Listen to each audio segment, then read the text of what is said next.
Amém, glória a Deus. Abra sua Bíblia em Daniel no capítulo 9, versículo 27. Daniel 9, 27. Glória a Deus. Daniel capítulo 9, versículo 27.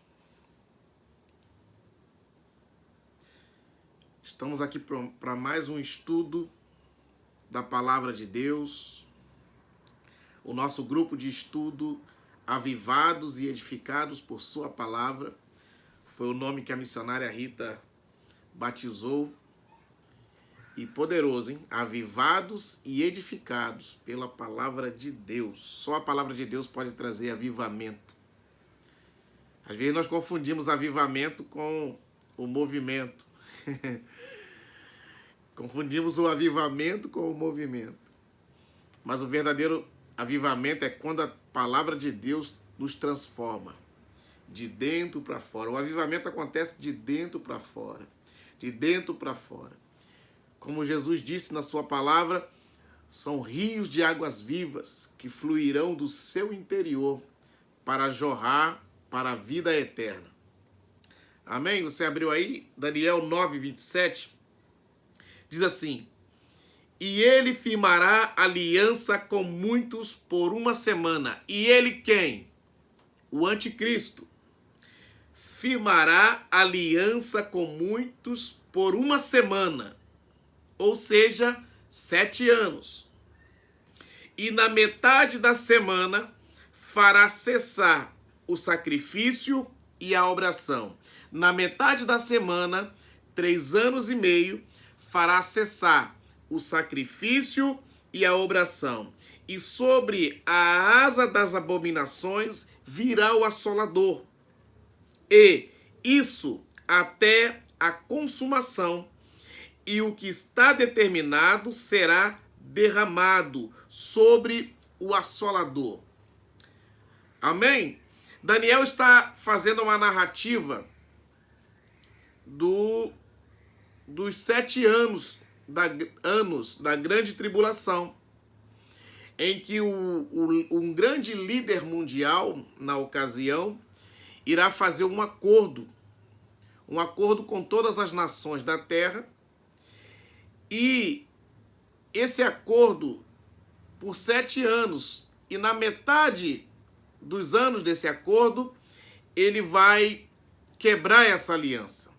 Vai acontecer algo que vai fazer com que ele quebre essa aliança. Acontece algo que, vamos dizer assim, que é a gota d'água para que esse acordo, que essa aliança seja quebrada. E é sobre isso que nós iremos estudar na nossa aula de hoje, sobre o porquê e qual é o motivo e que acordo e que situação é essa que levou ele quebrar esse acordo. Amém? É simples. Está aqui, ó. Fará cessar o sacrifício e a oração. O sacrifício e a oração. Ou seja, trazendo para os nossos dias dízimos e ofertas. Porque o sacrifício, ele é uma adoração a Deus. E em que consistia o sacrifício? Na oferta líquida e na oferta sólida. Correto? O sacrifício se dava na oferta sólida e o líquido. O sólido era o quê? A carne do animal. E a líquida era o sangue derramado, a libação, o sangue derramado. Então, a oferta de sacrifício, ela tem a sua parte sólida e a parte líquida. E a obração é a oferta movida, a oferta dos cereais. Oferta e dízimo, ou seja, sacrifício e obração, se dá na adoração. Só que hoje nós não precisamos mais adorar a Deus sacrificando animais. Hoje o sacrifício é o nosso louvor, é a nossa adoração. Como Paulo vai dizer, nós somos agora sacrifícios vivos, santos e agradável a Deus, prestando a Ele o nosso culto racional. Amém? Então, nesse acordo, quando chegar nesse momento de cortar os dízimos, as ofertas, as contribuições da casa do Senhor, vai ser um momento que vai chamar a atenção dos judeus. Vai chamar a atenção dos judeus de tal forma que, se nós olharmos o que está profetizado lá em Apocalipse, que nesses dias acontecerão sinais poderosos. Vai acontecer sinais poderosos. Vai acontecer coisas assim sobrenaturais. E nem essas coisas sobrenaturais que acontecerão irá chamar a atenção dos judeus quanto a esse momento que for cortado o sacrifício e a oração da casa do Senhor. Quer ver? Abra sua Bíblia no livro de Levítico. Levítico, capítulo 2. Que aqui, quando Deus ele vai receber o sacrifício do povo, ele dá um modelo de como deve ser feito. Levítico, capítulo 2.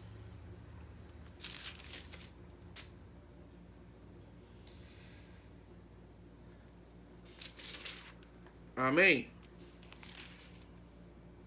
Versículo 1. Levítico 2, 1. Diz assim: e quando alguma pessoa oferecer oferta de alimentos ao Senhor, a sua oferta será de flor de farinha, e nela deitará o azeite. O azeite é a libação. Por que precisa se colocar azeite? A parte líquida, a libação. E porá o incenso sobre ela. E atrará os filhos de Arão, os sacerdotes, um dos quais tomará dela um punhado de flor de farinha e do seu azeite com todo o seu incenso.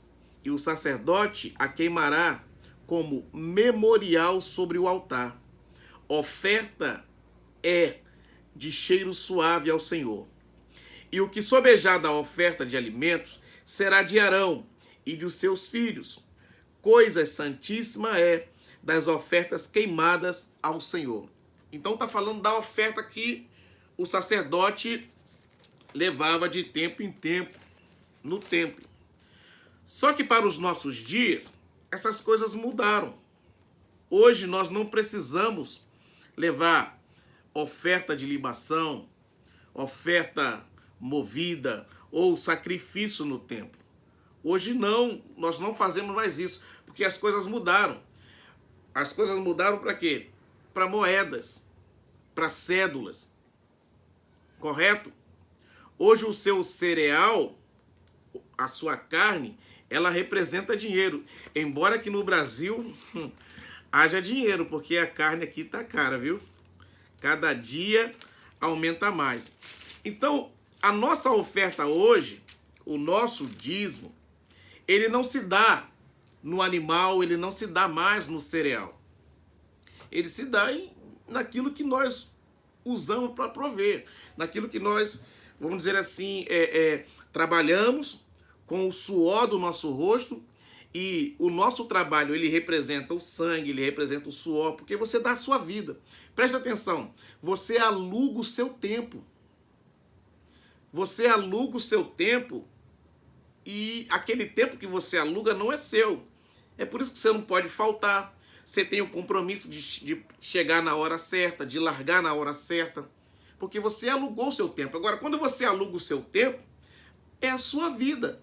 Tem gente que passa mais tempo trabalhando do que em casa com a família. E não é de graça, ninguém vai fazer isso de graça. Você não vai alugar o seu tempo de graça. Você vai alugar o seu tempo para você ter um recurso. Você vai alugar o seu tempo por dinheiro. Porque você vai precisar do dinheiro para se manter. Você vai precisar do dinheiro para comer, para beber, para se vestir, para pagar as suas contas. Correto? Então, o que isso acaba sendo representando para nós? O que o dinheiro acaba representando para nós? O dinheiro acaba representando o ouro. Mas o dinheiro não é o ouro, mas ele representa o ouro.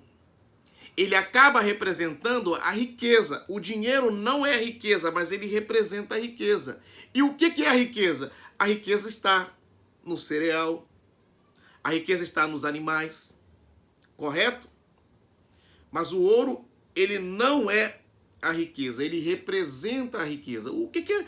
Perdão, o dinheiro. O dinheiro não é a riqueza, ele representa a riqueza.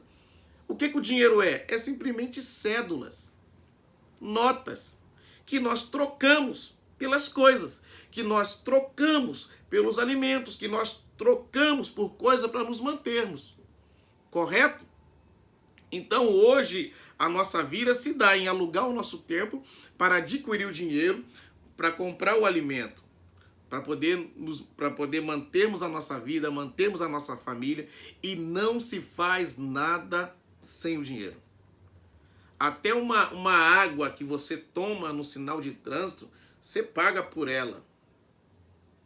Correto? Então aqui, quando o anticristo ele faz cessar o sacrifício e a oração, nesse momento os judeus vão entenderem que ele é falso, que ele não é o verdadeiro.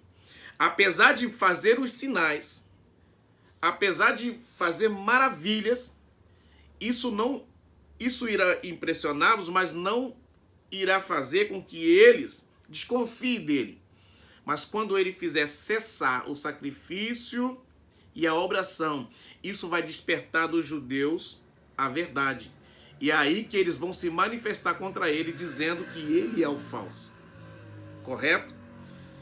E quando isso acontecer, o acordo vai ser quebrado e aí o pau vai cantar. Aí o negócio vai desabar tudo. Aí ele vai se mostrar. Mas entenda o seguinte: vai se levantar um grande líder mundial, que, entre aspas, irá trazer a solução para o mundo. Hoje, o que nós estamos vivendo já é parte disso. Por quê? Um cenário está sendo preparado para isso. Se nós percebermos, o povo está sendo treinado para isso. Agora, aqui no Brasil, já é lei. Eu acredito que aí na Europa já é. Aqui no Brasil já é lei. Ou seja, você é obrigado a tomar a vacina contra o Covid-19. Se você não tomar a vacina, se você não tiver o comprovante que você tomou a vacina do Covid-19, você não vai poder mais viajar, não vai poder mais entrar em shopping. Já está acontecendo isso aqui. Eu confesso que eu estava determinado a não tomar essa vacina porque eu não acredito nela. Eu não acredito na vacina. Eu não estou tentando a Deus. Eu não acredito na vacina. Do tão pouco tempo que ela foi elaborada para ela surtir. Para mim ela está sendo um teste, e vejo, porque a mídia não nos fala, mas não está tendo tanta eficácia. Mas eu tive que tomar. Por quê? Porque você começa a ser bloqueado em tudo. E isso já é um teste para ver como a população vai reagir. Porque nos dias desse governo, toda a população vai ter que ser obrigada a se submeter às ordens do grande líder mundial. Então, o cenário está sendo todo montado. O cenário mundial está sendo montado para que esse grande líder mundial tome o governo. E por isso que nós precisamos abrir os nossos olhos. Esse é o momento mesmo de nós sermos mais fervorosos. Esse é o momento mesmo de nós, vamos dizer assim, sermos mais crentes, sermos mais cristãos. Temos que ser melhor hoje do que fomos ontem. Temos que ser melhor amanhã do que somos hoje. Porque não está para brincadeira. O cenário do mundo inteiro está sendo montado para isso. É só você olhar para a guerra lá no Afeganistão. Você olha para a África. Você olha para tudo quanto é lugar que você olha, que você tem conhecimento, você vê sinais proféticos acontecendo. Amém? Glória a Deus. Então aqui, vamos lá. O que é o sacrifício e a oração? É a oferta. É a adoração que se dava a Deus no templo, comandada pelos sacerdotes, em favor do povo, em favor de si mesmo, em favor do povo. E hoje, o que é isso para nós? Hoje, isso para nós é recurso financeiro, é dinheiro. Isso transformou para nós em dinheiro. Amém? Vamos ler outro texto aqui.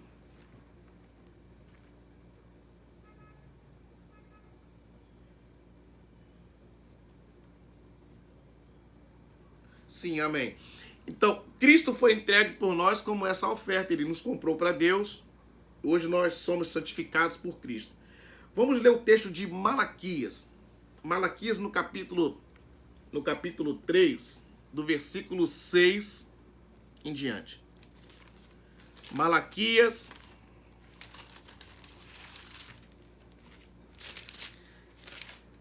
capítulo 3.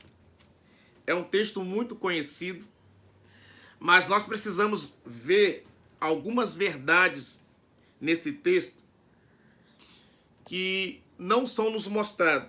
Não é comum ser nos mostrado. Malaquias 3,6 diz assim: porque eu, o Senhor, não mudo. E aqui já está uma afirmação que eu e você precisamos atentar para ela. Olha o que Deus está afirmando. Malaquias 3,6. Alguém se achou aí? Malaquias 3,6. Olha o que o Senhor está afirmando. Porque eu, o Senhor, não mudo. E o que significa essa afirmação pelo Senhor? Se ele não muda, o que ele reprovava antes, ele continua reprovando. O que ele aprovava antes, ele continua aprovando. O que não agradava o seu coração antes, continua não agradando. E o que agradava o seu coração antes, continua agradando. Ele não muda, pronto, e acabou. A Escritura vai dizer que Deus não muda e nele não há mudança nem sombra de variação. Então ele não varia, ele não muda. Então o texto já não está nos revelando que Deus, ele é o mesmo ontem, hoje e eternamente. Amém ou não amém? O escritor de Hebreus vai dizer isso, que Jesus Cristo é o mesmo ontem, hoje e eternamente. Presta atenção no texto então. Porque eu, o Senhor, não mudo. Por isso, vós, ó filho de Jacó, não sois consumidos. E por que nós não somos consumidos? Porque o Senhor não muda. E se ele não muda, ele é justiça e ele faz justiça e juízo a todos os oprimidos. Se ele não muda, ele continua sendo o Deus Pai, o Deus glorioso, misericordioso e cheio de graça. É como nós estudamos lá no Gênesis, quando Deus tira Adão do jardim, não era um castigo, era uma proteção. Porque Deus tinha propósito para Adão, Deus tinha propósito para toda a humanidade, então ele manifestou a sua graça em Adão, cobrindo ele com a pele do animal. Então Deus é graça, ele é amor, ele é justiça, ele é fogo consumidor. Mas entenda o seguinte, hoje, nós não estamos lidando com um Deus irado conosco. Nós não estamos lidando com um Deus malvado, com um Deus que está irado conosco, esperando nós errarmos com um cajado na mão para dar na nossa cabeça. Não. Nós estamos lidando sim com um Deus justiça, com um Deus amor, com um Deus gracioso, com um Deus bondoso, longânimo. A palavra longanimidade é paciência para suportar ofensas. Então esse é o nosso Deus. Esse que para nós não é o nosso Deus, é o nosso Pai. É um pai, um pai bondoso, um pai cheio de amor. É claro que, sabendo de tudo isso, o que nós temos que fazer para com ele? É reagir a esse amor. O nosso amor para com Deus é uma reação à ação dele para conosco. Nós só reagimos a esse amor. Entenda, homem nenhum consegue amar a Deus sem que Deus primeiro não o ame. Nenhum homem consegue vencer a Deus. Nenhum homem consegue ser primeiro que Deus. Paulo vai dizer, quem ensinou primeiro a ele? Ninguém. Jesus vai dizer, não foste vós que me escolhestes, foi eu que escolhi a vós e vos nomeei para que vocês vades de fruto, a fim de que o vosso fruto permaneça e tudo que pedir ao Pai em meu nome, ele vô-lo conceda. Jesus vai dizer, sem mim nada podeis fazer. Então, o nosso amor para com Deus só é uma reação à ação dele primeiro. Partiu tudo dele primeiro. Ele que decidiu nos amar. Foi tudo pelo beneplácito de sua vontade. Foi ele que nos escolheu. Foi ele que nos elegeu nele. Amém? Então, o que ele está dizendo? Eu não mudo. E se eu não mudo, eu vou continuar trazendo segurança. Eu vou continuar trazendo paz. Eu vou continuar protegendo. Glória a Deus por isso. Versículo 7. Desde os dias de vossos pais, vos desviaste dos meus estatutos e não os guardaste. Tornai-vos para mim, e eu me tornarei para vós, diz o Senhor dos Exércitos. Mas vós dizei, em que havemos de tornar? Entenda o seguinte, aqui o povo estava longe de Deus e pensando que estava perto. O povo estava longe de Deus e estava pensando que estava perto. Quanta gente hoje que está muito longe de Deus e pensa que está perto. Sabe qual é a maior dificuldade que tem? É aquele que pensa que está perto, mas está longe. Por quê? Por ele pensar que está perto, não faz nada para mudar. Mas agora, aquele que sabe que está longe, ele sabe que ele precisa fazer alguma coisa para mudar, para chegar para perto. Mas aquele que pensa que está perto e está longe, ele não faz nada para mudar. É aquela pessoa que pensa que sabe tudo. É aquela pessoa que não aceita conselho. É aquela pessoa que ele ouve, mas ele não faz nada para mudar. Para ele assim, não, Deus releva. Deus sabe da minha situação. Deus me conhece. Não, isso aí é uma coisa comigo e com Deus. Irmãos, eu vou falar uma coisa aqui, eu não sei, eu vou falar o seguinte, que eu tenho muita coisa para falar aqui, eu não sei se eu vou colocar essa aula no YouTube. Porque eu tenho coisa para falar aqui que eu não quero. Tem coisa que Deus, assim, ele te esconde para um período. E eu acredito que ainda não é o tempo que Deus quer que eu fale essas coisas publicamente. Tem tempo que Deus te esconde. É claro que ele não vai te esconder para sempre, porque a Bíblia vai dizer que não se coloca como é que é o nome da lâmpada lá? Como é o nome da lâmpada? Lamparina? Não, não se coloca debaixo do velador. Candelabro. E o candeeiro, né? Não. Candeeiro. Debaixo do candeleiro.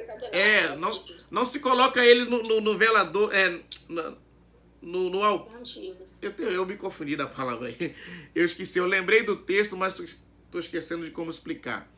Mas você não coloca a luz no chão, você coloca ela onde? No alto, no teto, para que ilumine todos que estão na casa. Então, Deus tem o seu tempo. E eu acredito que nesse tempo que Ele está fazendo conosco, é nos preparando para um tempo Ele nos usar. Isso não quer dizer que seja agora, isso não quer dizer que seja amanhã. Amém?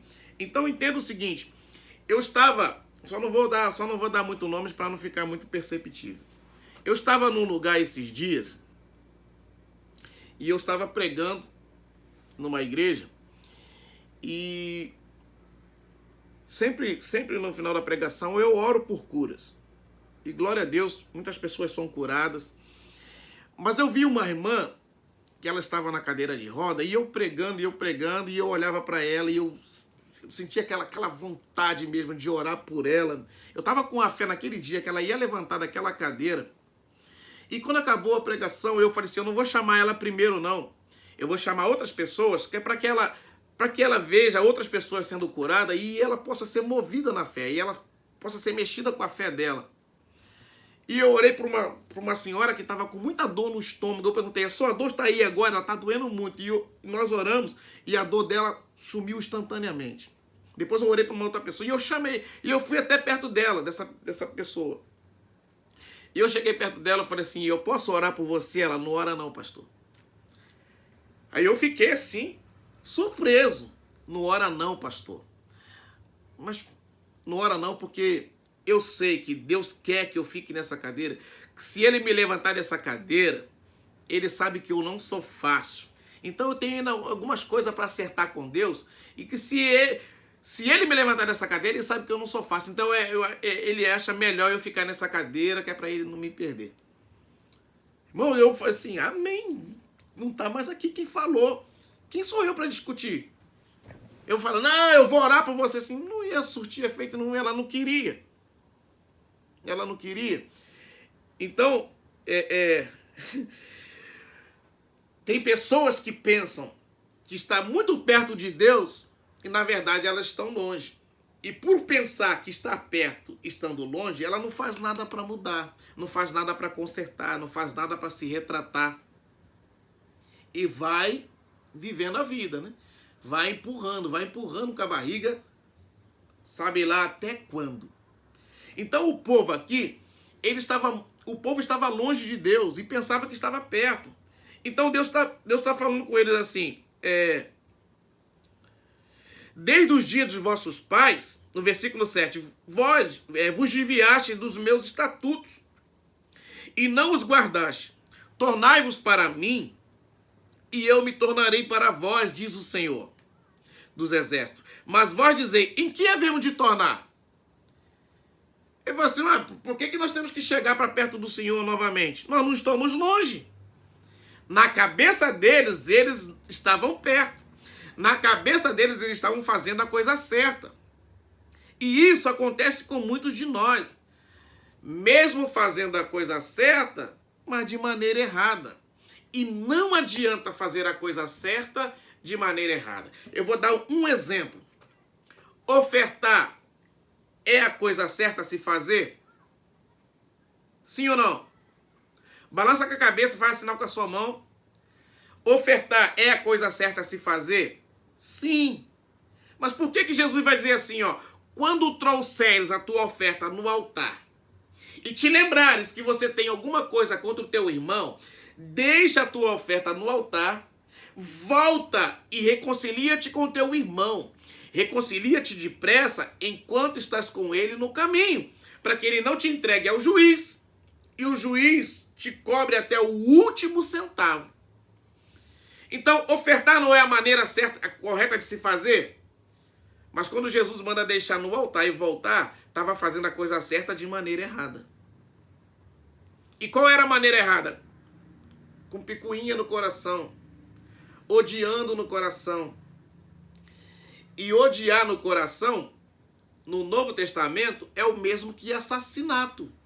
É o mesmo que assassinar alguém. É duas coisas. É duas coisas que na lei acontecia de maneira externa, que o Senhor, quando ele revigorou, ele mudou, ele agora trouxe para dentro. O que ele vai dizer? O que era o adultério na lei? O adultério na lei era o coito. Ou seja, a pessoa precisava e você pega no ato do adultério. No ato, era o coito, era o... Não tinha, eu vi fulano adulterando. Pegou os dois, trouxeram aqui, bateu foto, filmou. Claro, no caso lá não tinha essas coisas.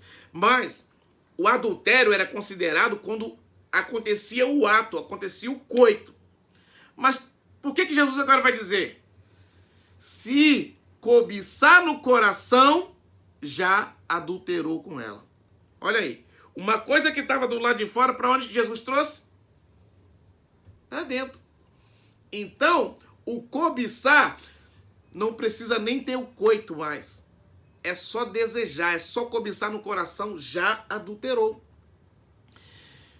Jesus elevou ou diminuiu? Ele elevou. E a questão do assassinato?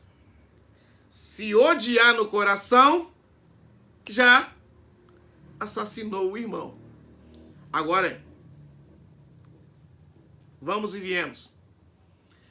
Quantos assassinos tem andando por aí dentro das igrejas? É uma coisa séria ou não é uma coisa séria? E tem gente nessa situação que pensa que está perto de Deus. Você está entendendo o que eu estou querendo te ensinar nessa aula? Vou falar assim porque aqui é tarde e aí já é noite. Você está entendendo o que eu estou querendo te ensinar? Aonde eu estou querendo te levar? Jesus, ele veio e nos fez assim, ele nos colocou sobre a lei. O que é estar sobre a lei? Ele vai dizer assim, agora o pecado não tem domínio sobre vós, porque estás mortos para o pecado e vivo para Deus. E o que é estar sob? A diferença, sob é embaixo e sobre é em cima. O que é estar sob? Sob é estar debaixo da lei, sob o domínio da lei. É andar nas mesmas práticas que a lei condena. Não adulterarás, não matarás, não dirás falso testemunho. Não cobiçarás a mulher do teu próximo. Então, toda vez que eu pratico essas coisas, eu não estou sobre a lei. Eu vou para debaixo da lei. E debaixo da lei, não tem ninguém perto de Cristo. Tá entendendo? Então, aqui o povo pensava que estava perto. E Deus está falando, vocês, desde o dia dos vossos pais, vocês vos desviaste dos meus estatutos, daquilo que eu estabeleci para que vocês cumpram. Vocês desviaste deles e não os guardastes. Tornai-vos para mim, e eu me tornarei para vós, diz o Senhor dos Exércitos. Mas vós dizeis, em que havemos de tornar? Prestou atenção que isso aqui é sério? E muito sério. Jesus ele não veio acabar com a lei, ele não veio abrogar a lei, acabar com a lei, ele veio cumprir a lei. Ele cumpriu a lei, ele cumpriu todos os mandamentos. E disse assim, agora vocês, guardem o amor, porque aquele que ama cumpre toda a lei. Amém? Vamos continuar aqui. Aí ele vai dizer assim, no versículo 8, roubará o homem a Deus? Todavia, vós me roubais. Olha o que ele está afirmando. O homem pode roubar a Deus? Aí Deus afirma, todavia, vós me roubais. E em que te roubamos? Aí ele vai dizer, nos dízimos e nas ofertas alçadas. Amém ou não amém?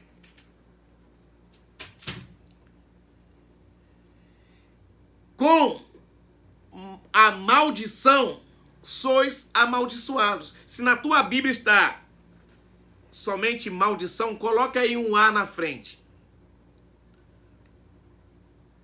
A sua Bíblia está assim, com maldição. Então, coloca um A na frente para ficar assim, com a maldição.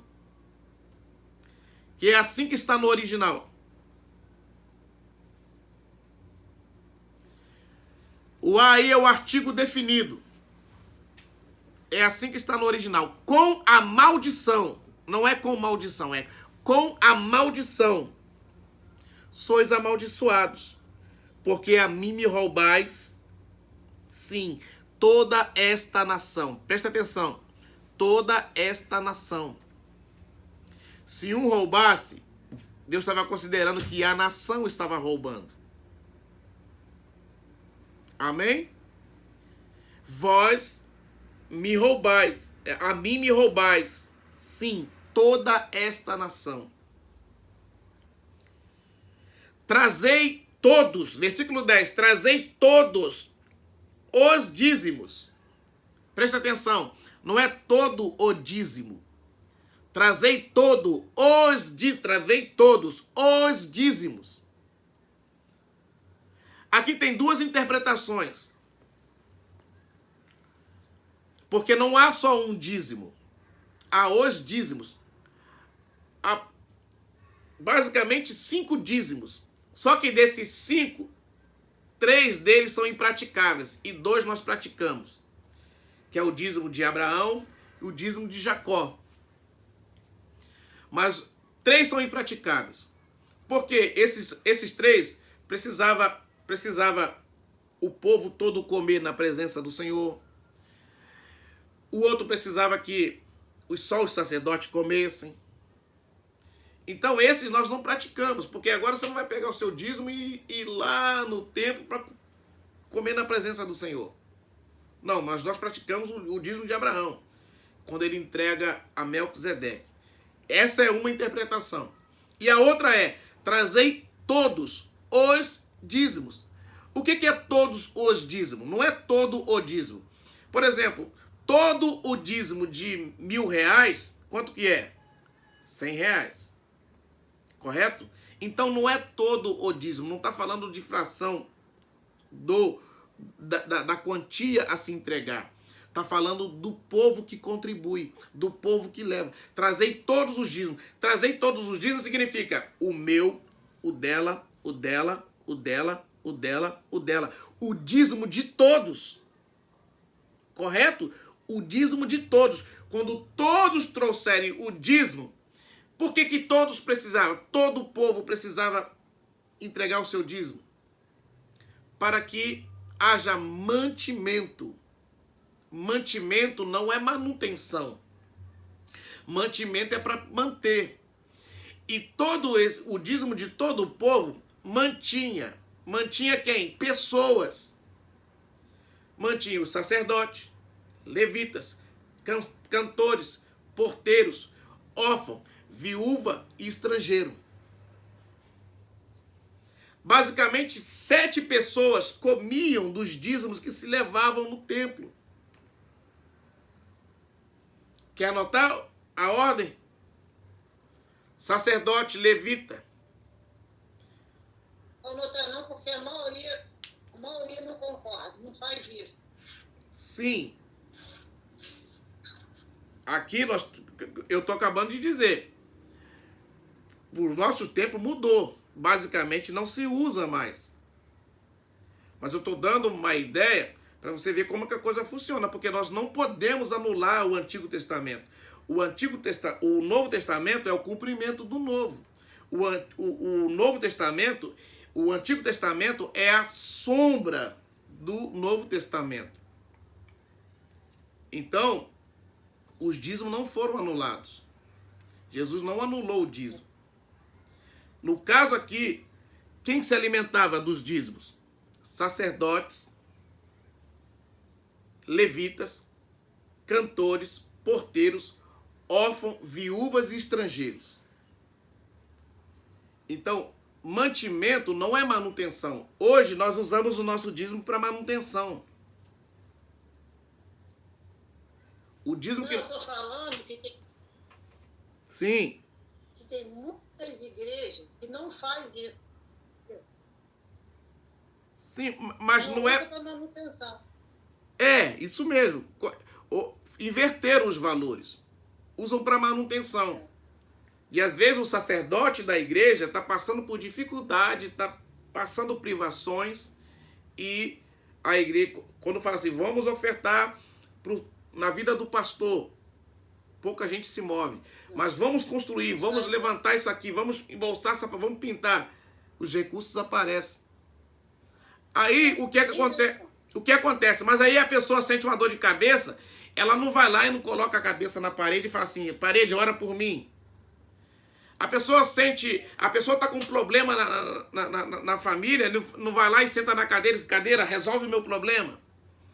Para quem que ela vai procurar? O sacerdote, pastor, ora por mim, pastor, vamos lá em casa. Tá entendendo? Hoje nós invertemos os valores e nós priorizamos mais coisas do que pessoas. E sendo que a prioridade de Deus nesses tempos eram pessoas e não as coisas. Pode falar, irmã Nazaré. Quando o senhor falou aí das ofertas, que ofertar para manutenção, mas não quer ofertar para os pastores. Quando a gente não oferta também para os pastores, você precisa de ajuda, o pastor também não tem telefone para atender, para você chamar ele para te ajudar, porque o telefone custa. Tudo tem custo.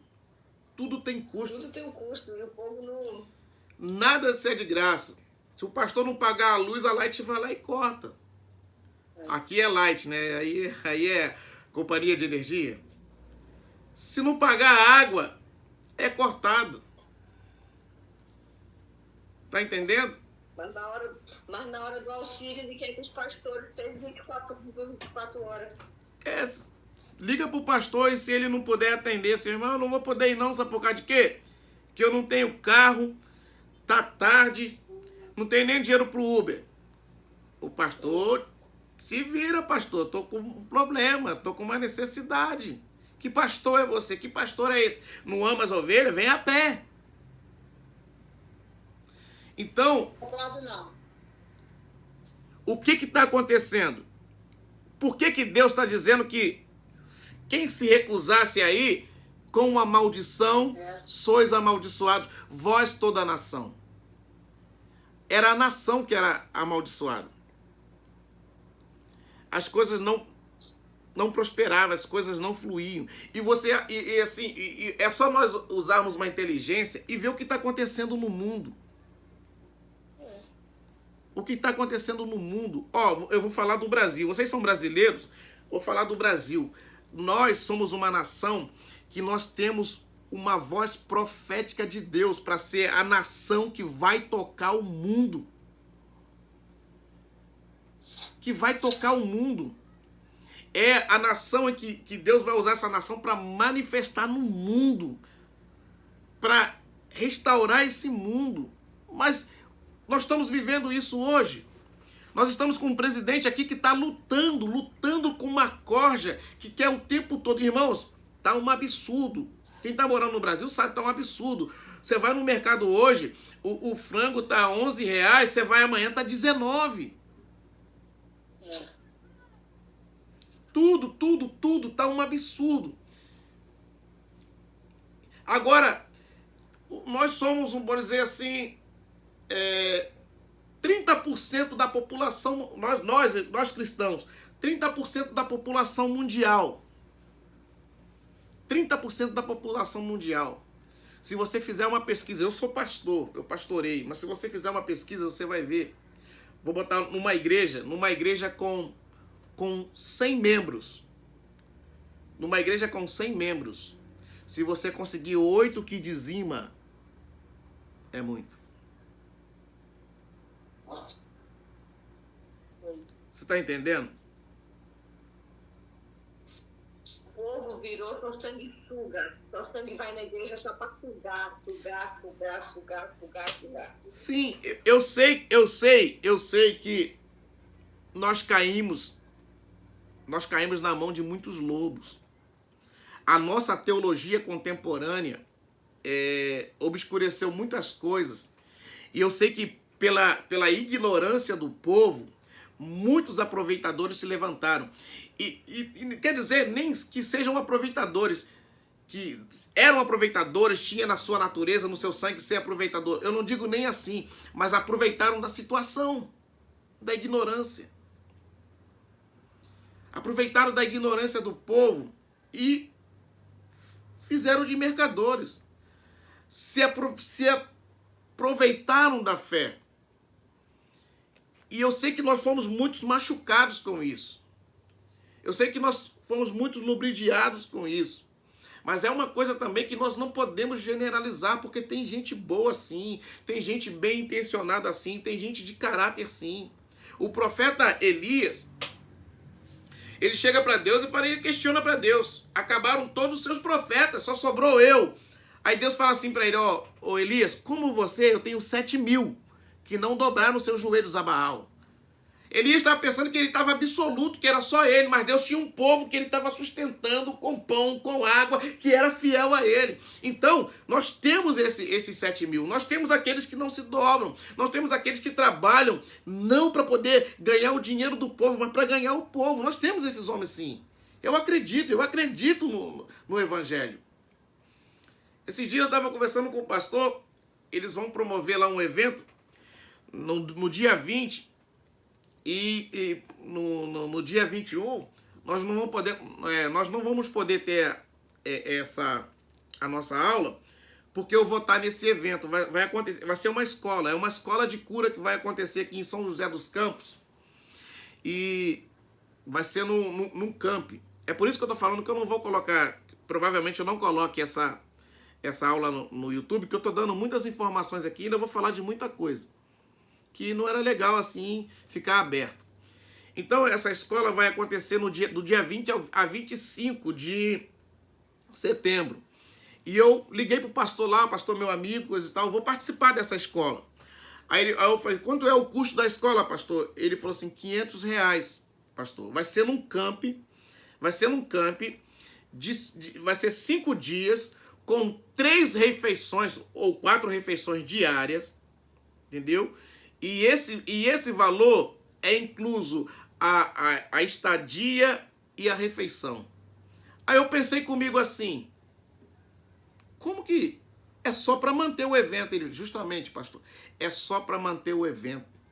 Nós não queremos tirar dinheiro de ninguém, a nossa intenção não é ganhar dinheiro, a nossa intenção é manifestar o reino nas pessoas, para que as pessoas vão e manifestem o reino onde elas estão, nas suas casas, nas suas igrejas, nos seus trabalhos.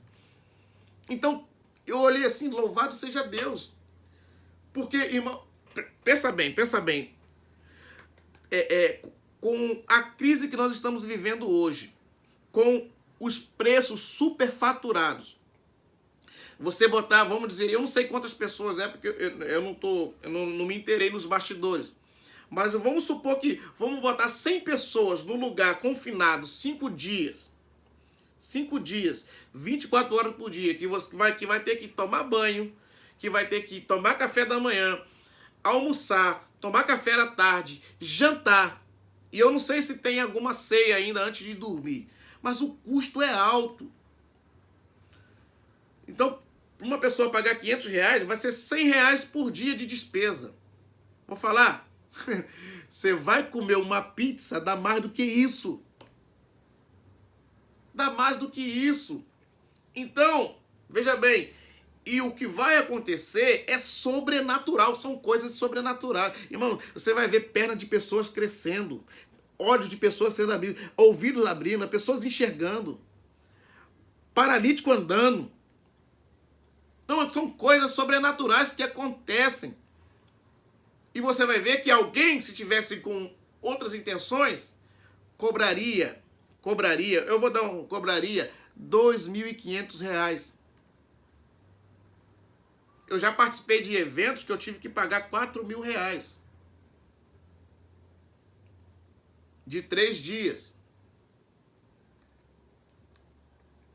Então, o que eu estou dizendo? Tem sim, tem um povo que manifesta o reino. E Deus se agrada desses. É esses que Deus vai levantar nesses dias, irmão. Deus vai derrubar a corrupção. Deus vai nivelar os lugares altos dos baixos. Deus vai levantar esses países pobres com pessoas íntegras, com pessoas de caráter e vai manifestar o reino dele. Amém? Depois, se você eu vou fazer o seguinte, eu vou enviar lá no grupo uma profecia que ela foi declarada em 2011 no Canadá, em Toronto. Não sei se vocês conhecem, Tracy Campbell. Ela já viu essa profecia no Canadá falando sobre o Brasil? Depois eu envio o link aí, ou a missionária envia o link no grupo para vocês assistirem essa profecia. Ela é legendada.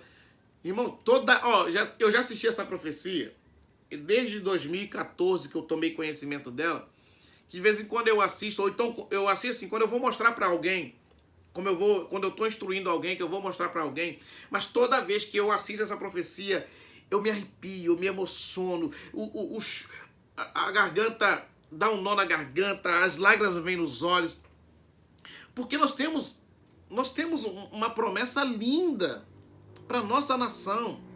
Irmãos, em 2015, eu fui em 7 nações. Eu fui em 7 nações da América do Sul. Eu fui aqui em 7 nações. Foi o Paraguai, foi Bolívia, Chile, Peru, Uruguai, Equador. Mas eu participei de cultos nessa nação. Foi em missão, eu fui para missão. Participei de cultos, eu frequentei. Eu preguei nas igrejas. Irmãos, não é a mesma atmosfera de adoração que nós temos no Brasil. Não é. Quando eu voltei para a igreja, logo que eu voltei, eu cheguei na quinta-feira, na sexta-feira tinha uma mini vigília na igreja. E eu vou pregar nessa mini vigília, tô 2 meses fora de casa, eu vou pregar. E quando nós começamos ali a adorar, a cantar o louvor, eu chorei, eu falei assim, Deus, obrigado, o Senhor permitir que eu voltasse para esse lugar novamente, para minha casa novamente, para esse ambiente, um ambiente que a gente sente a sua presença maravilhosa. Irmãos, eu andei nesses países aí, é difícil. Difícil. Então o povo brasileiro, vocês que estão na Europa aí, vocês sabem melhor do que eu. O povo europeu é um povo frio, até no afeto, no carinho, no amor. Parece que é um povo que não esquenta a cabeça para ninguém. Parece que esse povo não tem sentimento, não. E o brasileiro? O brasileiro é calorento. O brasileiro é afetivo. O brasileiro sofre por amar muitas pessoas. Que às vezes você ama uma pessoa que não merece você amar ela, não. E você sofre por causa disso. Tá entendendo? Nas nações, o povo fala, o brasileiro é diferente. Nós somos diferentes. Então entenda o seguinte, como que nós vamos desperdiçar isso que Deus quer fazer em nós?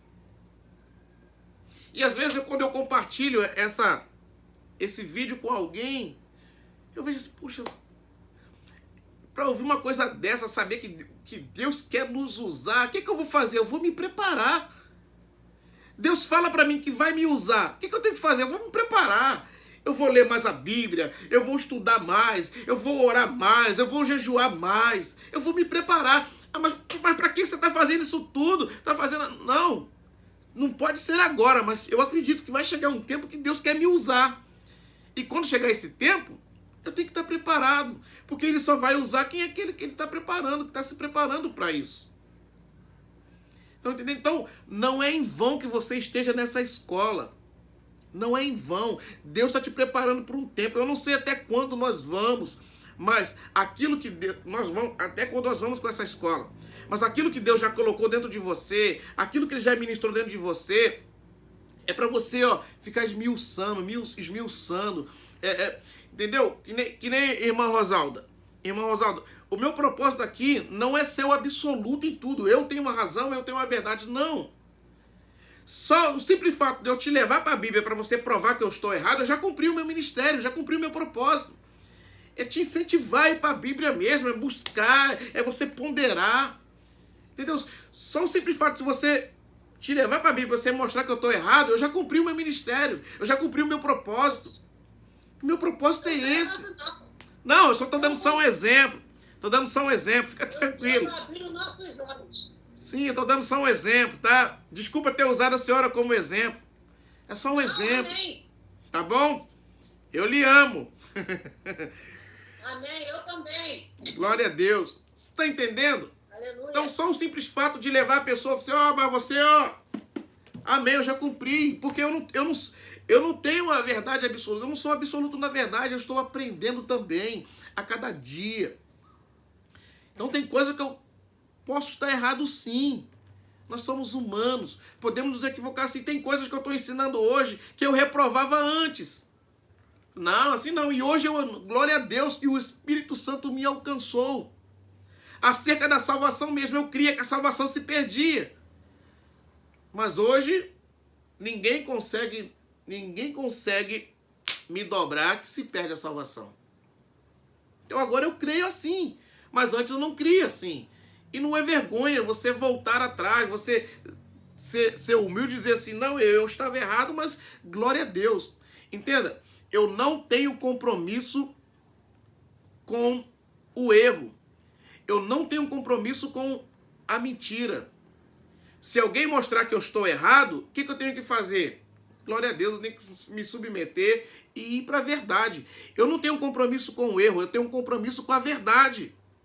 Então, se você mostrar que eu estou errado, o que eu tenho que fazer? Opa, peraí, eu estou errado, então eu tenho que sair desse lugar e ir para a verdade. Entendeu? Para nós crescermos na vida, nós não podemos ter compromisso com o erro, com a mentira.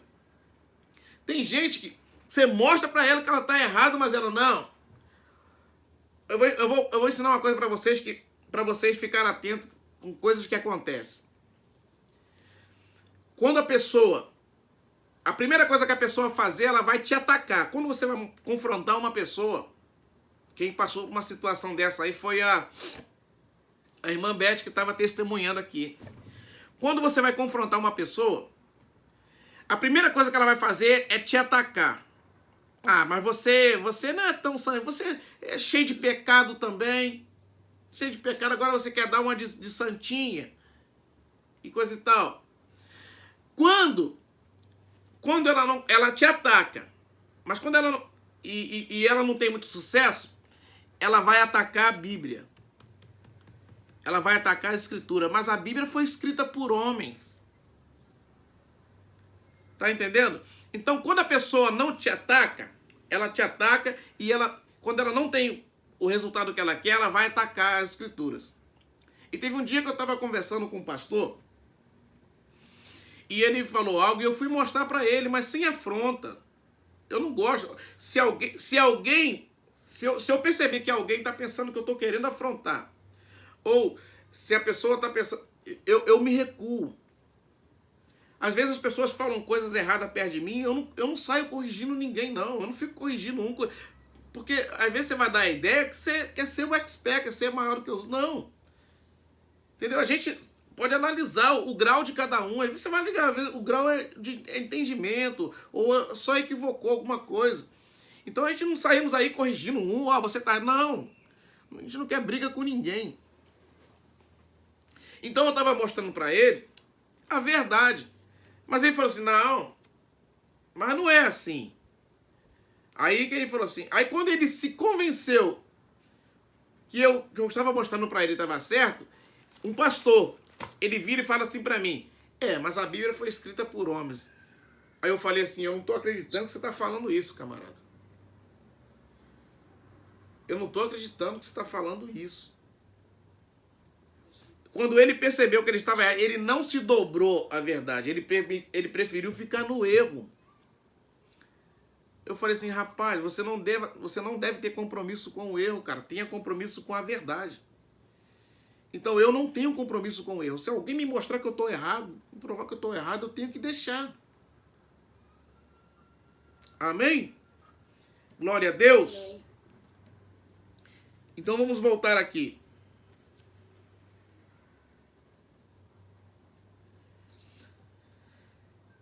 Então, dízimo é manutenção, é mantimento, não manutenção. Dízimo é mantimento, não manutenção. Aí o que o Senhor vai dizer? Trazei todos os dízimos. O meu, o dela, o dela, o dele, o dela. Trazei todos os dízimos à casa do tesouro, para que haja mantimento na minha casa. E depois fazei prova de mim nisto, diz o Senhor dos Exércitos. Se eu não vos abrir as janelas do céu, preste atenção. Se eu não vos abrir as janelas do céu e derramar uma bênção tal que não haja lugar suficiente para recolher. Então, aí o versículo seguinte ele vai dizer, e por causa de vós repreenderei o devorador, e ele não destruirá os frutos da vossa terra. E a vossa vide no campo não será estéril, diz o Senhor dos Exércitos. Então, o que Deus está dizendo? Quem repreende o devorador? Quem repreende o devorador? Deus. Não sou eu que repreendo o devorador. Quem repreende o devorador é Deus. mediante a minha fidelidade. Então, beleza. Presta atenção no que eu vou te ensinar agora. Beleza, então assim é simples. É simples de resolver as coisas. É só eu me manter fiel no dízimo e se eu negligenciar, se eu falhar em outras coisas, sucesso. Beleza. Agora, só que tem um porém. Com o devorador, nós temos ainda mais 3 classes que atuam dessa mesma forma. Quem sabe me dizer? Vamos lá. Devorador, migrador, destruidor e cortador. Correto? Devorador, migrador, destruidor e cortador. Então, são 4 esferas. O inferno, ele age nessas 4 esferas. O inferno tem 4 ministérios. Amém? O mal, ele age em 4 ministérios. A igreja, ela manifesta em 5 ministérios. Correto? A igreja manifesta em 5 ministérios e o mal, o inferno, ele se manifesta em 4 ministérios. Quais são os 5 ministérios da igreja? Apóstolo, profetas, evangelistas, pastores e mestres. Faça assim com o seu dedo, com a sua mão. Coloca a sua mão aí na sua frente. Isso. Na ordem. Apóstolo. Apóstolo. O polegar. E por quê? Por que o polegar representa o ministério apostólico? Porque ele, é o único que toca todos os dedos. Vai lá. Ele é o único que toca todos os 4 dedos. Tenta tocar com algum outro dedo os outros dedos. Então, o apóstolo, ele é o único que toca os 4 dedos. O apóstolo é o enviado. O apóstolo é o enviado. É o apóstolo que abre, que funda as igrejas. Ou seja, e nós nos manifestamos no ministério apostólico, na doutrina dos apóstolos. O que é doutrina? Ensinamentos. E quais eram os ensinamentos dos apóstolos? Os ensinamentos de Cristo. Qual foi a ordem que Cristo deu para eles? Ide, fazei discípulos de todas as nações, batizando-os em nome do Pai, e do Filho e do Espírito Santo, ensinando-os a guardar tudo que eu vos tenho mandado. E eis que estou convosco até a consumação dos séculos. Então, a doutrina dos apóstolos é a própria doutrina de Cristo. E é essa doutrina que toca todos os outros ministérios. Amém? O indicador é o profeta. Faz assim, com o seu dedo. Profeta é aquele que aponta. Mas não é para apontar o erro dos outros. Porque o profeta, ele fala de quem? O que ele recebe de Deus. E sim, então é para apontar uma direção para o povo. Sempre que um profeta vai falar, ele vem com uma direção. Correto? Mostrando o eu para a pessoa, mas tendo uma direção. Assim diz o Senhor, põe ordem na tua casa. Então, o indicador é o profeta. E esse do meio, o evangelista. E por que ele é o evangelista? Ele é o maior. Junta o seu dedo assim, sua mão assim. Ele é o maior. Porque o evangelista é aquele que vai mais longe. O evangelista é aquele que precisa ir longe para alcançar as pessoas. Amém? E esse aqui, o da aliança, é o pastor. Pastor é o cara do coração, né? Pastor é aquele que tem que amar. O pastor, ele tem que suportar muita coisa dos outros. Pena que muita gente não suporta. Ele suporta o erro dos outros. Ele é amável, ele é maleável. Pastor é aquele do coração. E o mindinho é o mestre. E por que ele é o mestre? Fecha agora o seu dedo. Assim, O mestre é aquele que dá base para todos os outros ministérios com seu ensino. Amém? Aqui na nossa sala nós temos mestres. E o simples fato de você gostar de se aprofundar na escritura, isso é sinal que você tem um ministério de ensino. A pastora Cris já exerce isso aí na internet, a missionária Rita. Então isso é o quê? Já é um ministério de mestre, de ensino. E o mestre é aquele que, dá base para todos os outros com seu ensino. Então a igreja, ela tem 5 ministérios: apostólico, profético, evangelístico, o de mestre e o de pastor, correto? Já o inferno tem 4 ministérios. Vamos conhecer esse ministério do inferno? Vamos lá. Em Efésios 6,12. Quer ler? Acho que se a gente for ler, a gente vai gastar, já estamos com 1h05 de aula. Você só anota aí a referência. Depois você lê. Em Efésios 6,12, ele é principado, potestade, dominadores e hostes da maldade. Quantos são? 4. Correto? Em Joel 2, Joel no capítulo 2, ele é lagarta, locusta, gafanhoto e pulgão. Quantos? 4 esferas. Vamos lá. Em Joel no capítulo 1, ele é cortador, migrador, devorador e destruidor. Correto? Então, o ministério do inferno, eles atuam em 4 ministérios. Agora, o que acontece? Aí a pessoa, ela repreende o devorador quando ela dizima. Quando ela dizima, Deus repreende o devorador. Mas, por que muita gente questiona? Por que muita gente reclama? Pastor, eu sou fiel no dízimo, mas as coisas não mudam, as coisas não vão para frente, eu não consigo prosperar, eu ando sempre endividado, as coisas sempre quebram na minha casa, as minhas coisas não duram. Por quê? Ela repreende o devorador, sendo fiel no dízimo. Mas tem as outras 3 esferas. Ela tem o cortador, o migrador e o destruidor. E às vezes ela consegue repreender um e esquece dos outros, os outros continuam atuando. Correto? Então vamos ver a esfera de atuação desses 4 ministérios do inferno. Abra sua Bíblia aí. Vamos ver primeiro do devorador. Devorador você já está aí. Que é Malaquias 3, do 6 ao 12 aí. O que repreende o devorador? Quando eu sou fiel a Deus, quando eu entrego. Então, o devorador você já sabe aí.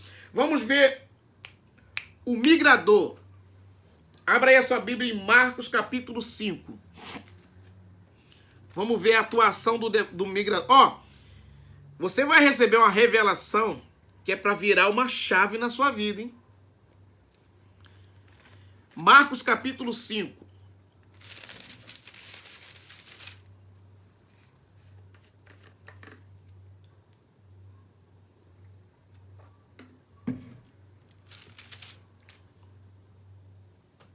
Versículo 1.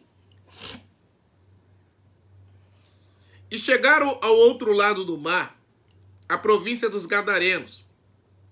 E saindo ele do barco, lhe saiu logo ao seu encontro dos sepulcros um homem com um espírito imundo, o qual tinha a sua morada nos sepulcros. Nem ainda com cadeias o podia alguém prender, porque tendo sido muitas vezes presos com grilhões e cadeias, as cadeias foram por ele feitas em pedaços, e os grilhões em migalhas, e ninguém o podia amansar. Amém? Para a gente ganhar tempo aqui, não vamos ler tudo não. Mas a referência é do 1 ao 20. Coloca aí, Marcos do 1 ao 20, depois para você ler. Então, o que se trata aqui? Foi quando Jesus ele alimenta aquela multidão, né, com os pães e os peixes. E ele ordena para os discípulos irem para o outro lado do mar de Genezaré, do mar da Galileia, do outro lado do mar.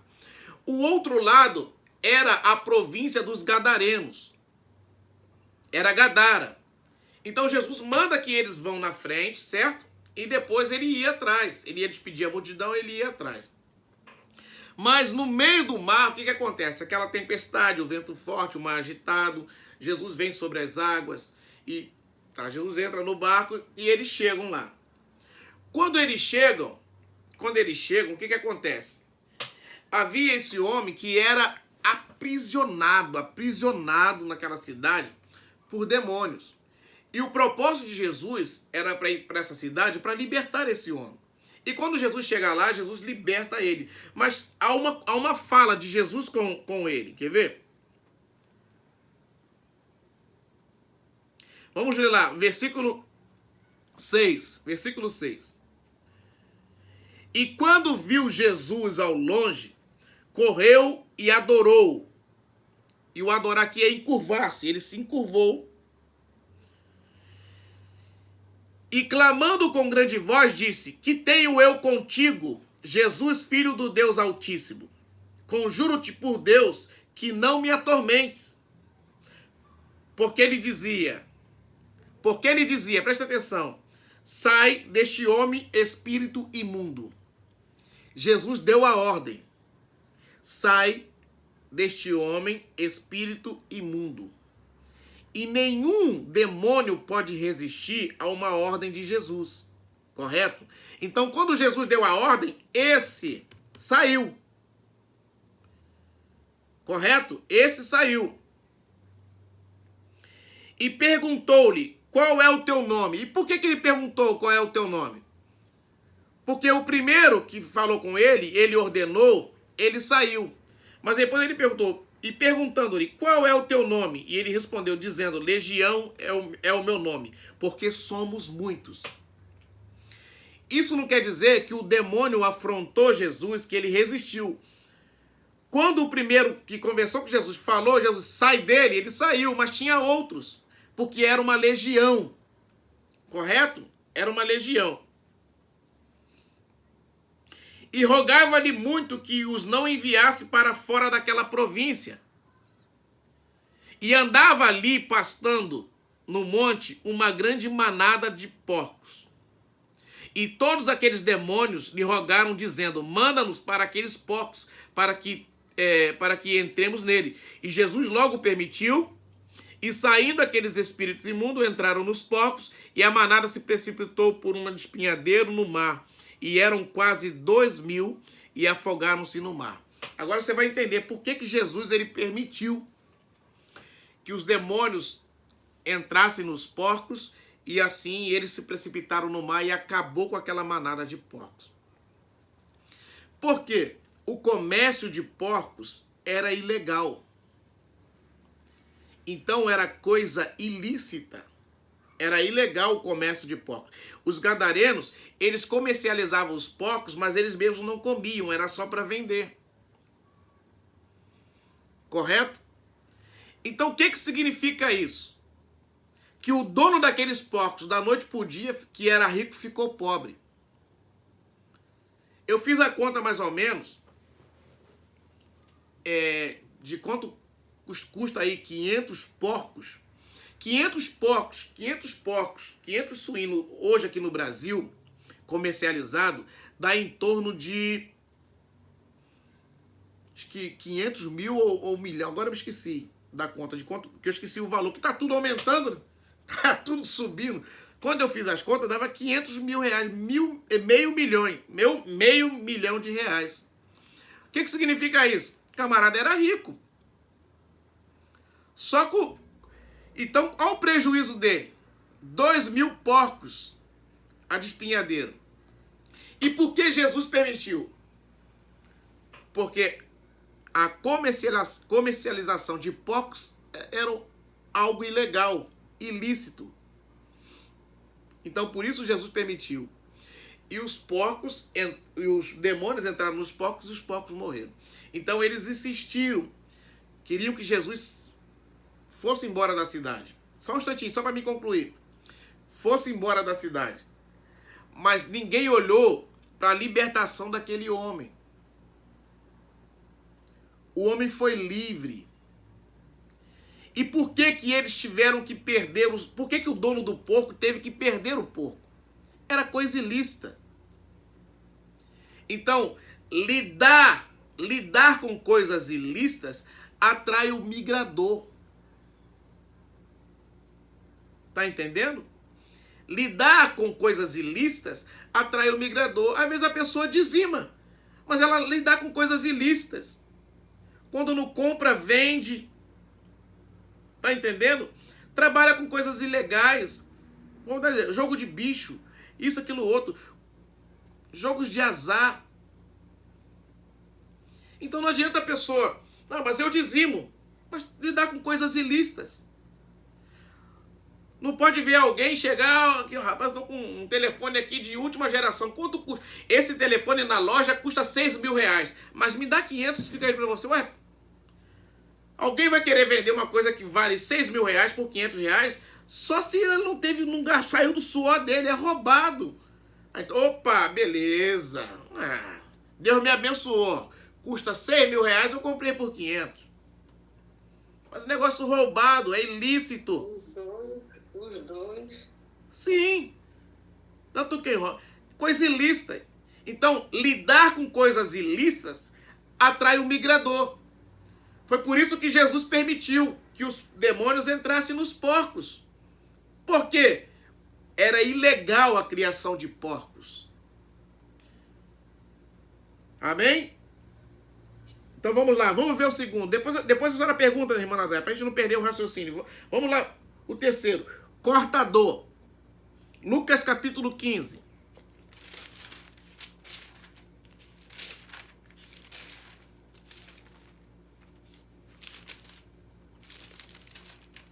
Ó, isso aqui, se você falar a palavra de oferta da sua igreja, é revelação, hein? Lucas capítulo 15.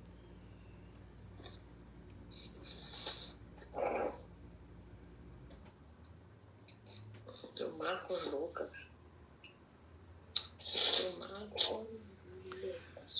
Lucas capítulo 15.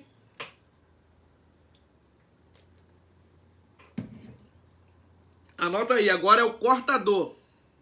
Então você já viu a atuação do devorador, a atuação do migrador, agora a atuação do cortador. Onde ele atua? Qual é a área que ele atua?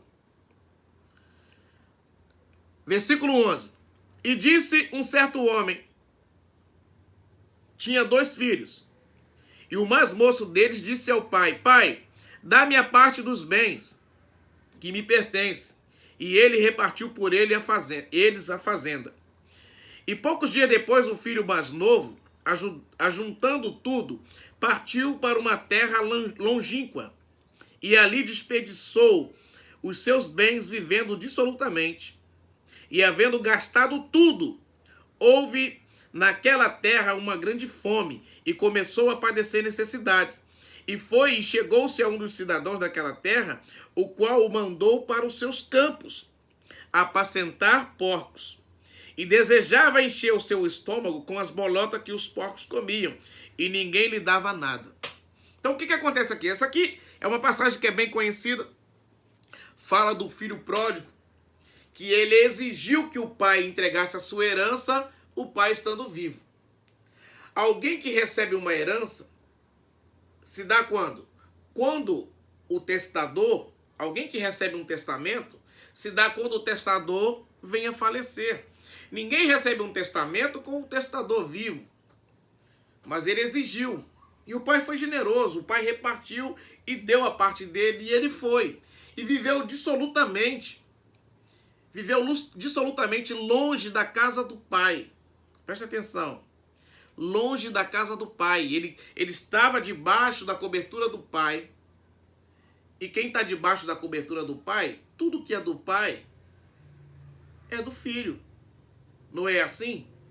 Nós somos o que de Deus? Nós somos herdeiros de Deus. E por que nós somos herdeiros de Deus? Porque nós somos filhos. Quem não é filho não tem direito à herança. Bastardo não tem direito à herança. Então nós somos filhos de Deus. Nós temos direito à herança.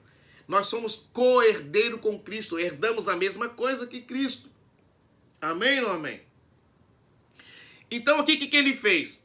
Ele exigiu a sua herança e saiu da cobertura do pai. Se afastou da cobertura do pai. O que aconteceu? Viveu a vida dissolutamente, gastou dinheiro com isso, com aquilo, desperdiçou. Ficou duro. Ficou pobre. E agora arrumou um emprego e ele desejou comer a comida que os porcos comiam. O camarada foi no fundo do poço. Foi no fundo do poço.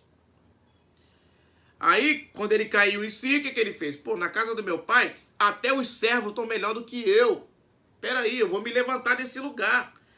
Eu vou voltar para a casa do meu pai. E vou dizer para ele, pai, eu pequei contra o céu, eu pequei contra ti, e não sou digno de ser chamado seu filho. E ele foi ensaiando o que ele ia falar pro pai. Acabou que quando ele chega, ele encontra com o pai, ele não consegue nem falar, porque o pai já o abraça, o beija. O pai já coloca o anel no dedo, já dá novas vestes, coloca a sandália nos pés. O pai o recebeu de volta, mandou matar o melhor bezerro e fez uma festa. E falou assim, ainda falou pro outro, ele não devia nunca ter saído daqui. Ele estava morto, agora ele reviveu. E o que isso... E qual é a lição que nós aprendemos aqui? Sair da cobertura do pai atrai o cortador para a vida da pessoa. Tem muita gente que está dentro da igreja e prospera e tudo vai... Aí ela desvia, ela se afasta. Sai da cobertura do pai e está desprotegido, sem a cobertura do pai. O que acontece na vida dela? O cortador entra. Aí muitas vezes atua nas finanças, atua na saúde, atua nas emoções. Por quê? A pessoa perdeu a cobertura do pai, o cortador se aproveita. Então, está longe da casa do pai, atrai o cortador. Aí, a alegria da pessoa é cortada. Você vê essa pessoa depressiva. Por quê? Ela saiu da cobertura do pai. Mas vai dizer, mas eu sou dizimista, eu sou ofertante. Eu só não estou indo na igreja. E detalhe, e sempre quando a pessoa ela sai da cobertura do pai, aí começa a vir aqueles hábitos antigos e coisas até piores. Coisas até piores. Mas por que se deu isso? Saiu debaixo da cobertura do pai. Então, estar longe da cobertura do pai atrai o cortador para a vida da pessoa. Agora vamos ver o último, o destruidor. E todos esses, vamos dizer assim, é difícil, mas esse é uma classificação muito, mas muito perigosa mesmo. Gênesis, capítulo 13. Gênesis, capítulo 13. Se você não tirou o teu print da tela, tira aí para depois colocar lá no grupo. Porque eu não vou colocar essa aula no YouTube, não. Mas olha quem não está aqui hoje está perdendo. Talvez um dia eu coloque. Eu vou deixar ela aqui, não vou jogar lá fora, não. Gênesis capítulo 13. Amém? Subiu, pois, Abrão do Egito para o lado do sul, ele e sua mulher, e tudo que tinha, e com ele Ló. E era Abrão muito rico, em gado, em prata, em ouro, e fez as suas jornadas do sul até Betel, até o lugar onde a princípio estivera a sua tenda, entre Betel e Ai, até o lugar do altar que outrora ali tinha feito. E Abraão invocou o nome do Senhor. E também Ló, que ia com Abrão, tinha rebanhos, gado e tendas, e não tinha capacidade a terra para poderem habitar juntos. Amém? Porque os seus bens eram muitos, e de maneira que não podiam habitar juntos. E houve contenda entre os pastores do gado de Abrão e os pastores do gado de Ló. E os cananeus e os perizeus habitavam então na terra. E disse Abrão a Ló: ora, não haja contenda entre mim e ti, e entre os meus pastores e os teus pastores, porque somos irmãos. Não está toda a terra diante de ti? Eia, pois, aparta-te de mim. E se escolheres a esquerda, irei para a direita, e se a direita escolheres, eu irei para a esquerda. E levantou Ló os seus olhos e viu toda a campina do Jordão, que era toda bem regada, antes do Senhor ter destruído Sodoma e Gomorra. E era como o jardim do Senhor, como a terra do Egito, quando se entra em Zoar. Então Ló escolheu para si toda a campina do Jordão, e partiu Ló para o oriente, e apartaram-se um do outro. Habitou Abrão na terra de Canaã, e Ló habitou nas cidades de campina, e armou as suas tendas em Sodoma. Ora, eram maus os homens de Sodoma, e grandes pecadores contra o Senhor. E disse o Senhor a Abrão, depois que Ló, presta atenção nisso, no versículo 14. E disse o Senhor a Abrão, depois que Ló se apartou dele, levanta agora os teus olhos e olha, desde o lugar onde estás, para todo o norte e do sul, e do oriente e do ocidente, porque toda esta terra que vês te hei de dar a ti e a tua descendência para sempre. E farei a tua descendência como o pó da terra, de maneira que se alguém puder contar o pó da terra, também a tua descendência será contada. Levanta-te, percorre essa terra no seu comprimento, na sua largura, porque a ti te darei. E Abrão mudou as suas tendas e foi e habitou nos carvalhais de Manre, que estão junto a Hebrom, e edificou ali um altar ao Senhor. Olha que tremendo. De quem era a chamada? De Abrão. Deus chama Abrão e dá uma missão para ele. Abrão leva Ló com ele. Quem era Ló? O seu sobrinho. Mas Deus mandou ele deixar a parentela e a terra e partir para uma terra que Deus iria mostrar. Mas ele levou Ló.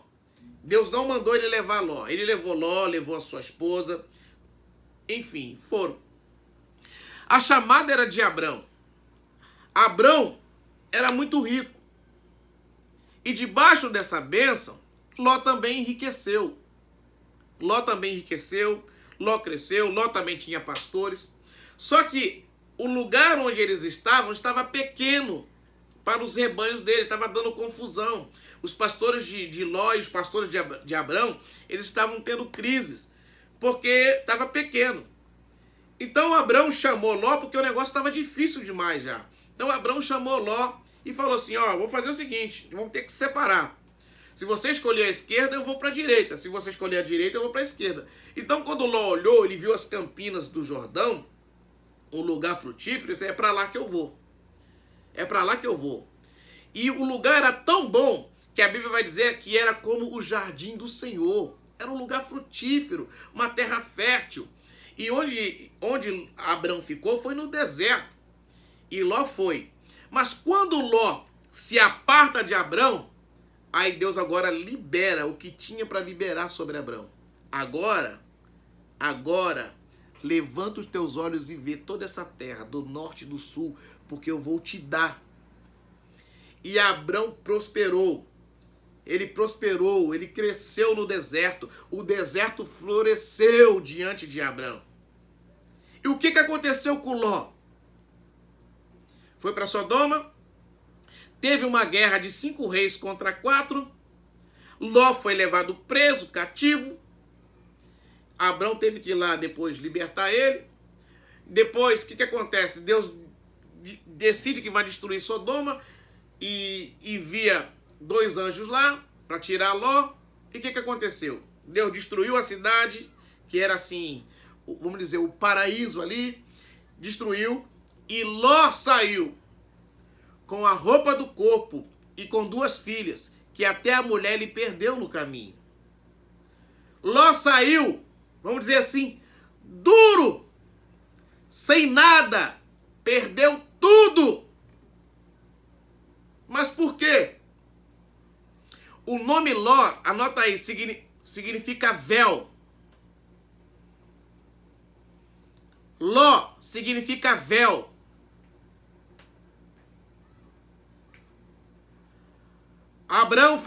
Abrão prosperou quando o véu foi tirado dele. Agora vamos analisar aqui o simples fato. Não era para Ló, vamos dizer, Ló já estava nas barbas de Abrão. Ele estava se beneficiando através de Abrão. Deus chamou Abrão, não chamou ele. Abrão que levou ele. Não era para Ló chegar e dizer assim: ô meu tio, para que nós vamos brigar? É tudo nosso mesmo. Mas peraí, não vamos separar nada. Deus chamou o Senhor. A chamada é tua, Deus é contigo, Deus está contigo. Você carrega a essência de Deus, você tem a bênção de Deus, você tem a promessa de Deus. Então peraí, não tem nada aqui com as minhas pernas não tem nada aqui com as minhas mãos não. Peraí, não tem briga mais não, a partir de hoje não tem mais briga não, é tudo teu. E eu estou contigo. Não era para ele ter feito isso? Só que o Ló se achou, eu também sou. Então vamos fazer o seguinte, é para me escolher? É para me escolher? E ele escolheu logo a melhor terra. O que isso se dá? Ingratidão. Ingratidão. A ingratidão atrai o destruidor. Só um instantinho que a minha filha está chamando aqui para abrir a porta.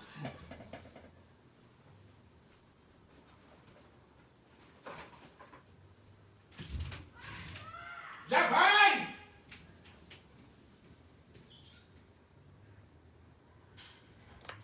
Já fica tá gravando.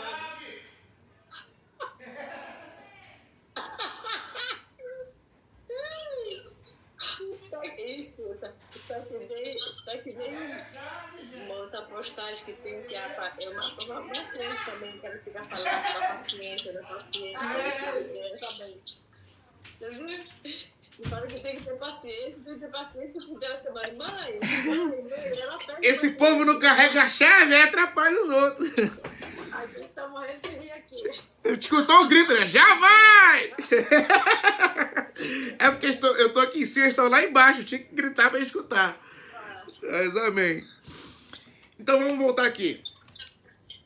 A ingratidão atrai o destruidor. O Ló, na verdade, ele foi um ingrato. E Deus só pôde levar Abrão para onde ele tinha que levar depois que esse véu saiu dele. Às vezes a gente chora por pessoa que está do nosso lado, mas pessoa ingrata, mas Deus só vai nos abençoar quando essas pessoas saírem. Entenda? Se você está lidando com pessoas ingratas, não fica paparicando para ficar, não. Deixa ir embora, deixa sair de perto de você. Que essa pessoa está atrapalhando a bênção de Deus na sua vida. Agora, já viu aquelas pessoas ingratas que querem prosperar? Sempre o ingrato, quando sai de perto de você, alguém que faz uma ingratidão com você, sai de perto de você e fala mal de você. Na verdade, você não presta. Então você percebeu que a pessoa é ingrata? Não segura não, deixa ir embora. Deixa embora mesmo, que aquilo ali tá atrasando a bênção de Deus na sua vida.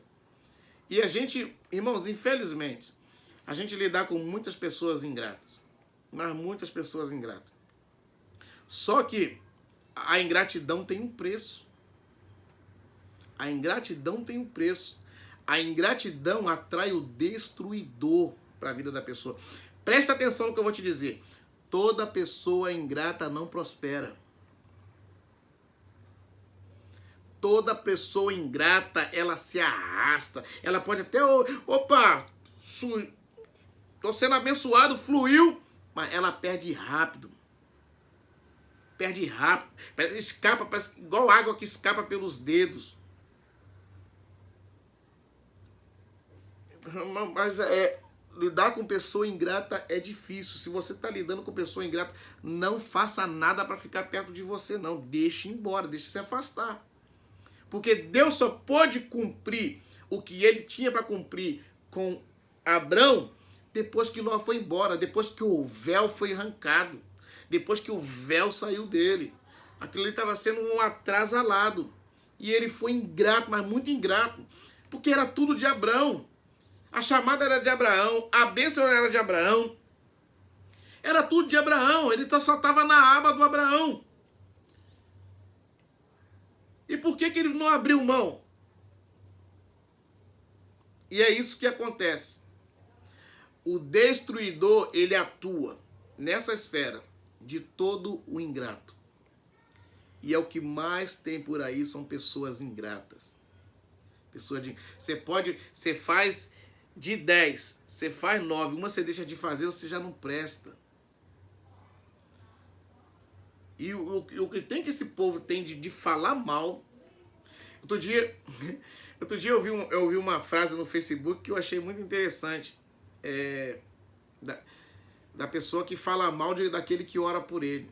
Não, se tá falando mal, tá sendo ingrato para aquela pessoa que tá orando pela outra, pelo ingrato, é aí que o negócio, a rebordose é maior ainda. Já pensou? Então, não adianta eu só ser fiel no dízimo. Se eu lido com coisas ilícitas, eu atraio o migrador. Se eu saio da cobertura do Pai, eu atraio o cortador. E se eu sou ingrato, eu atraio o destruidor. Irmão, e o destruidor veio para destruir tudo. Ló saiu de Sodoma só com a roupa do corpo e 3 filhas. E as filhas ainda embebedou ele e fez ele praticar um incesto. Ou seja, arruinou a vida do camarada todo. Mas por causa de quê? Por causa da ingratidão. Amém? Então, seja grato. Nós precisamos ser gratos. Tem pessoas que já é ingrata por natureza. Que ela não agradece nem pelo dia que amanhece na vida dela. Ela não agradece nem pela comida. Acha que as pessoas têm obrigação de fazer e coisa. Não. Ninguém tem a obrigação de fazer nada. Nós fazemos por amor. Nós fazemos por amor. A nossa vida ela é movida por amor. Então, eu não dou uma cesta básica porque a pessoa tem uma necessidade. Eu dou porque eu amo. Nós não devemos fazer as coisas porque as pessoas têm uma necessidade. Se for por contar uma necessidade, todo mundo tem necessidade. Mas nós fazemos porque nós amamos. Mas tem pessoas que, mesmo assim, tem pessoas que falam mal daquele que abençoa ela. Quer ingratidão maior? Está sendo abençoado e está falando mal, está sendo ingrato. Então, o ministério do inferno, ele atua em 4 ministérios. Devorador, cortador, migrador e destruidor. Mas o ministério da igreja opera em 5. Apóstolo, profeta, pastores, profetas, evangelistas, pastores e mestres. Amém? Então, nós precisamos vigiar quanto a isso. Nós precisamos nos atentarmos para isso. Porque a investida do inferno, ela é severa. Amém? Glória a Deus. Hoje a nossa aula passou um pouquinho, mas foi bênção. Guarde essa revelação aí no seu coração, anote na tábua do seu coração, coloque em prática, porque às vezes as pessoas, você vai ter base para falar para muita gente. Você vai chegar gente diante de você e vai dizer assim: eu não sei porquê, eu dizimo, eu sou fiel. Então você já vai, já sabe as áreas que atua e você vai, tirando a limpo, área por área. Primeira coisa, você lidar com coisa ilícita, então corrige isso. Você está na casa do Pai, você tem uma cobertura espiritual, você tem uma igreja que você ceia, que você oferta, que você dizima, que você participa dos cultos. Não, então está sem a cobertura. Quer prosperar como? Está sendo ingrato para alguém? Alguém te fez bem, alguém te faz bem e você vira as costas, está sendo ingrato, fala mal. Tá entendendo? Aleluia. Glória a Deus. Alguém tem alguma pergunta? Se quiser fazer alguma pergunta, nós estamos aqui ainda. Já abri a porta pro povo ali, acho que agora não vou atrapalhar mais não. Aleluia. Glória a Deus. Essa aula foi forte, né? Aleluia, como todas as outras, mas essa aqui